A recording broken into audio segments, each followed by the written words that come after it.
सबका साथ, सबका विकास और सबके विश्वास के साथ। दीपक जी, चाहे महात्मा गांधी हों या फिर आज हम नरेंद्र मोदी की बात करें, जब भी आदर्श राज्य की बात आती है तो राम राज्य ही क्यों जहन में आता है?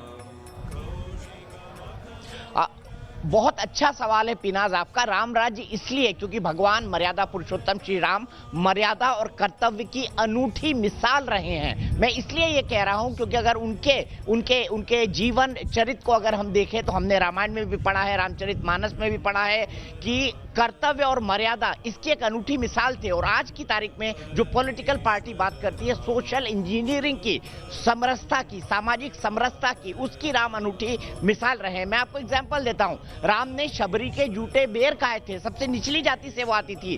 केवट के साथ उन्होंने नदी पार की थी। वनवासी और गिरवासियों के साथ रहकर उनको अपना मित्र बनाया था। जटायु के मरने पर उनको कंधे से लगाकर रोए थे भगवान श्री राम। और इसके अलावा रावण से उनका जब युद्ध हुआ तो आपने देखा होगा रामायण के अंदर, राम को अगर कोई कठिनाई होती थी तो रावण अट्टहास करता था। लेकिन रावण को अगर कठिनाई हुई और रावण जब मृत्युशैया पर गए तो भगवान राम ने लक्ष्मण से कहा कि इसकी प्रवृत्ति जरूर आसुरी थी लेकिन ये बहुत बड़ा ज्ञानी है, जाइए इससे आशीर्वाद लीजिए। तो चाहे वो शबरी के बेर हो, चाहे केवट के साथ नदी पार करना हो, चाहे अहिल्या का उद्धार हो। और माता अहिल्या की ही बात हम क्यों करें, छोटी सी गिलहरी की बात कर ले कि जानवरों से और छोटे पशुओं से प्रेम क्या होता है। राम का आशीर्वाद कहते हैं गिलहरी के ऊपर 3 उसकी जो धारियां हैं उसके रूप में बना हुआ है।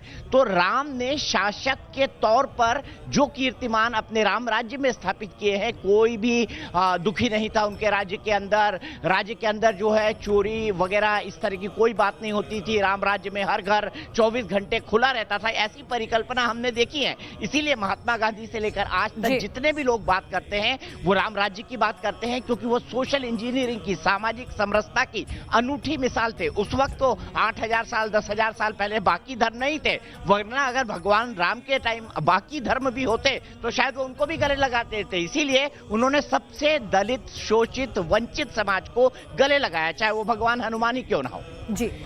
जी दीपक जी, तो किस तरह से राम राज्य की कल्पना है? आप सभी की कामना है कि राम मंदिर निर्माण हुआ तो क्या आएगा राम राज्य भी।